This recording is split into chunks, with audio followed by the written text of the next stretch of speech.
name's Ethan. My colleagues, Christy, Andrew, and I had the opportunity to talk with Fulton Bank. And ultimately, we got to study them, the technology they use, their financials, and we had the pleasure to actually get to meet with a lot of their executives to do this work. Fulton Bank was founded in 1882, and since then, they have largely been operating out of Pennsylvania. Currently, they're headquartered in Lancaster.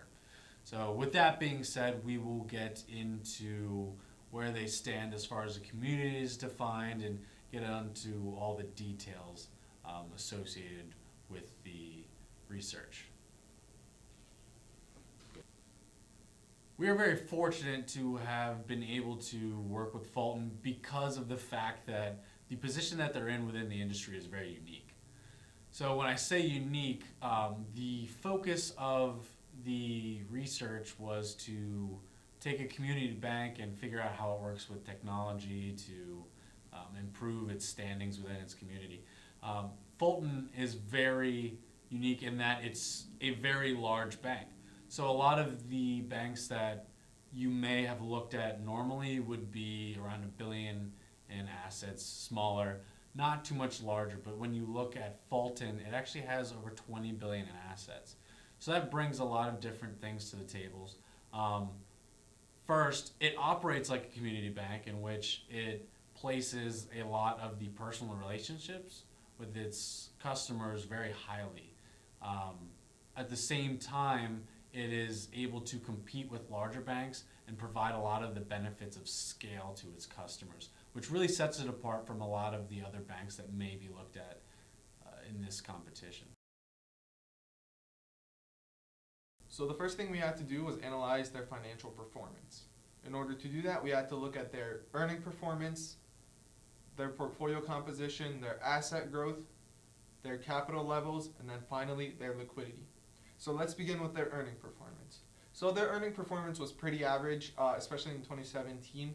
They had the same net income margin over the past 5 years, so they didn't see any growth in net income as a margin. They had the same net income over average asset ratio as their peer group average. The good things they had was they had a very high equity multiplier, which meant that they were financing more through that, which does make more sense for them.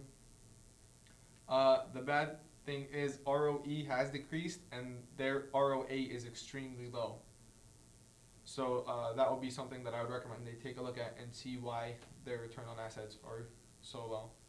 The next part is the portfolio composition. Their portfolio, according to the Uniform Banking Performance Report, is mainly composed of real estate loans. Now, within those real estate loans, their largest part of those was the non-farm and non-residential loans.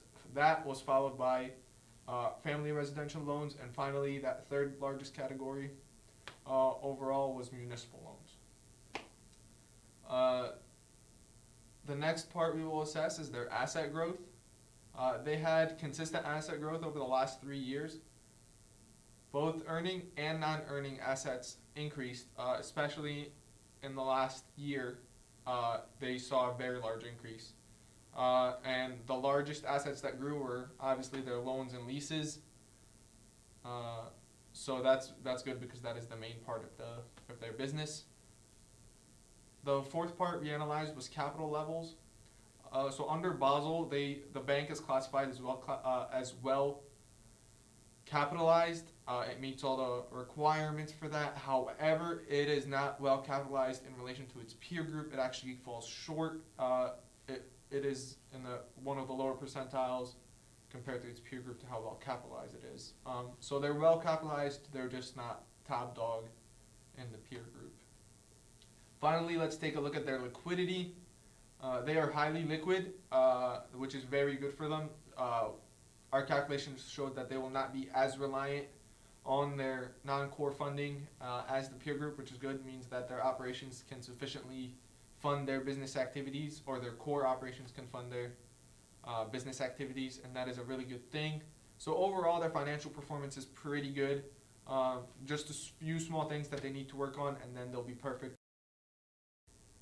One of the major points of focus in our research was how Fulton Bank uses technology to not only work with their community, but also address problems that may be presented in situations regarding their loan portfolio.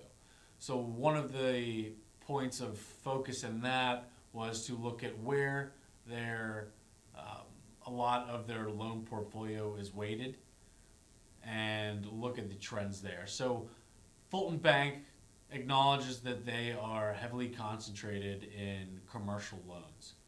So when you look at the trends going on there, they have to do with a narrowing net interest income, easing of credit standards, and online accessibility. Few of the ways they combat this are digital insights used on their website to personalize it to a user's needs. They also use customer-facing back-to-back swaps to deliver low fixed interest rates. And they also use technology to optimize the allocation in between their needs. Additionally, we also needed to look at how they manage their technology. So a company can use technology all they want, but if it's managed poorly, it's not going to work out. So when we talked to them, we got some information on how they do so. One of the things that they do, or at least that they acknowledge, is that they build a lot of the applications technology they use themselves. So they kind of put out a timeline for us.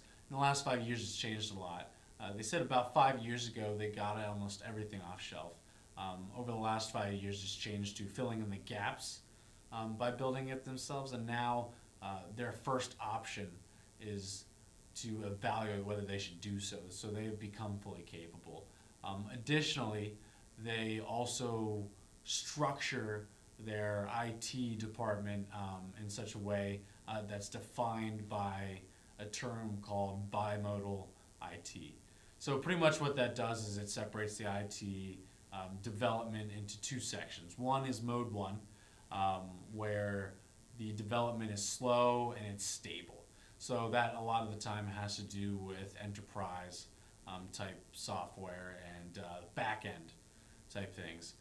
The second mode is going to be fast, innovative, and that's a lot of the time going to technology that's customer facing.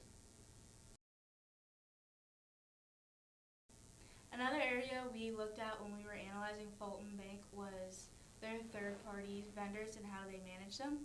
When Fulton Bank doesn't develop their own software, they are using products that are provided by third-party vendors, and the vendors can help the bank meet its initiatives while improving the experience that customers have with the bank.